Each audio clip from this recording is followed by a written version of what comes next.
I got a bank notification asking me to pay monthly installments on an $800K loan. Shocked, I told them I never applied for one. After investigating, I found out my sister had used my details to buy a house. On her grand housewarming day, she saw me already inside. When she asked how I got in, I laughed and pointed to the bank officer. Her face instantly turned pale. Pratt too. I had a small car loan and a modest credit card balance, both of which I paid religiously. But nothing remotely approaching a payment that size. With trembling fingers, I called the bank's customer service number. Good morning, Northeast Federal. This is Gregory Thompson. How may I assist you today? The representative's voice was professionally cheerful. Hi. I just received a notification about a loan payment, but I think there's been a mistake. I don't have any loans of this size. I tried to keep my voice steady as I explained the situation. I'd be happy to look into that for you. Should I have your name and the last 4 digits of your social security number for verification? After confirming my identity, Mr. Thompson pulled up my account information. The pause before he spoke sent warning signals through my body. Ms. Walker, according to our records, you initiated a home loan in the amount of $800,000 approximately 6 weeks ago. The property is located at fee 42 Lakeview Terrace. The loan was approved based on your credit history, income verification, and the appraisal of the property. Then my stomach dropped. That's impossible. I never applied for any home loan, especially not for $800,000. And I don't know anything about a property on Lakeview Terrace. I understand your concern, Ms. Walker. This is a serious matter. Looking at the application, it appears to have been submitted online with all your personal information, including your social security number, employment details and electronic signature. My mind raced. Identity theft. It had to be. But who would have access to so much of my personal information? I need to dispute this immediately. I said, my financial training kicking in. This is fraud. Son, Mr. Thompson's tone shifted to one of concern. In that case, I'll transfer you to our fraud department right away. They'll walk you through the process of filing a claim and placing a freeze on any further activity. The next 2 hours disappeared into a bureaucratic maze as I spoke with the fraud department, filed reports, and scheduled an in-person appointment at the bank for the following day. The meeting would cause me to miss an important client presentation, but my entire financial future was at stake. That evening, I pulled my credit reports from all 3 bureaus. What I found sent waves of nausea through me. Not only was there an $800,000 mortgage in my name, but 3 new credit cards had been opened in the past month with combined balances of over $50,000. Purchases included furniture, appliances and high-end electronics. The address listed for all these accounts was 1542 Lakeview Terrace, a property I'd never seen in an upscale neighborhood north of the city. With shaking hands, I typed the address into Google Maps.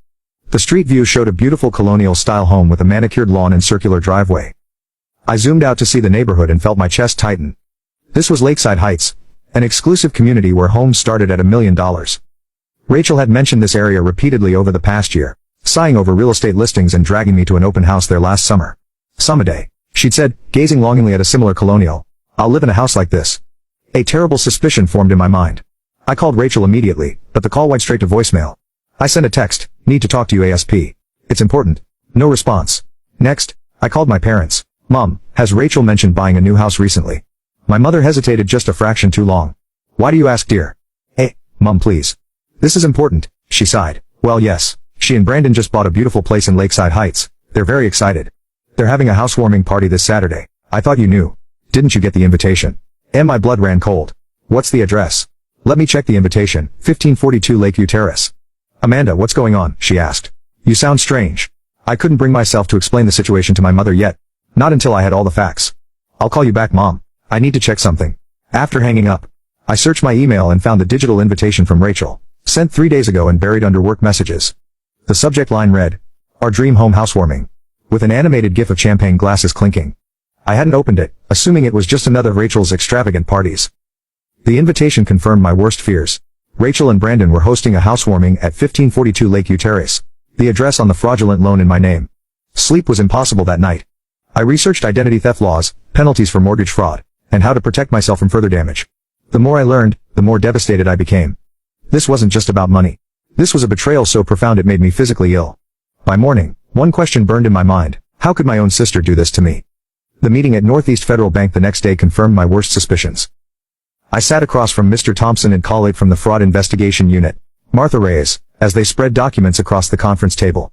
Ms. Walker, these are copies of the loan application submitted in your name, Martha said, sliding several papers toward me. Do you recognize the signature? I examined the electronic signature. It was close to mine, but with subtle differences. The loop on the A was too rounded, the cross on the T too long. This isn't my signature, I said, but someone tried to make it look like mine. This is the identification provided during the online verification process.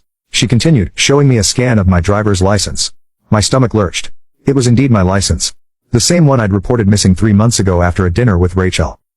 I'd assumed it fell out of my wallet at the restaurant. Someone would need extensive personal information to complete this application, Mr. Thompson explained.